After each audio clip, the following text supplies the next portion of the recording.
సంవత్సరంలో మనకి 24 ఏకాదశులు. సహజంగా ఏకాదశి వ్రతం దశమి రోజు సాయంకాలం నుంచి ప్రారంభం చేసుకొని మరుసటి రోజు ఏకాదశి. అలాగా ఆ పూర్తయ్యేటువంటి సమయానికి దూర్వాసుడైనటువంటి మహర్షి తన యొక్క శిష్య వృందం అందరితోని ఆ అంబరీషుడైనటువంటి రాజ్యం దగ్గరికి వస్తాడు. సహజంగా ఎప్పుడైనా సరే మన ఇంటికి ఒక అతిథి వచ్చాడు అంటే అతిథిని ముందుగా గౌరవించడం అనేటువంటిది ఒక సంస్కారం. అట్లాగా మరి తన యొక్క వ్రతం చేస్తున్నటువంటి సమయంలో అందులో మహర్షులు అంటే చాలా గొప్పనైనటువంటి వారు. అటువంటి వారు ఇంతమంది శిష్యగణంతో నా యొక్క రాజ్యానికి మా యొక్క ఇంటికి వేయించే సరే అని చెప్పి ఆ పక్కన ఉన్నటువంటి నదికి వెళ్ళి స్నానాన్ని ఆచరించి అనుష్ఠానాన్ని పూర్తి చేసుకొని వస్తామని చెప్పి దూర్వాస మహర్షి చెప్తాడు. అలాగని ఆయన వెళ్ళి స్నానానికని వెళ్తాడు. ఈలోపు సూర్యోదయ ఘడియలు అయిపోవస్తుంటాయి.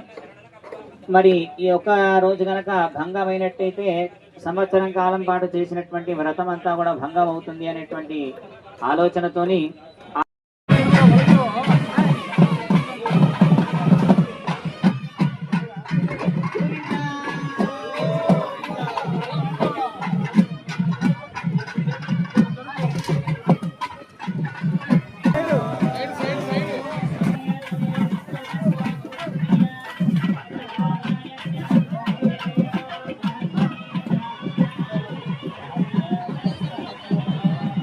भगवानं विष्णुता वृत्मा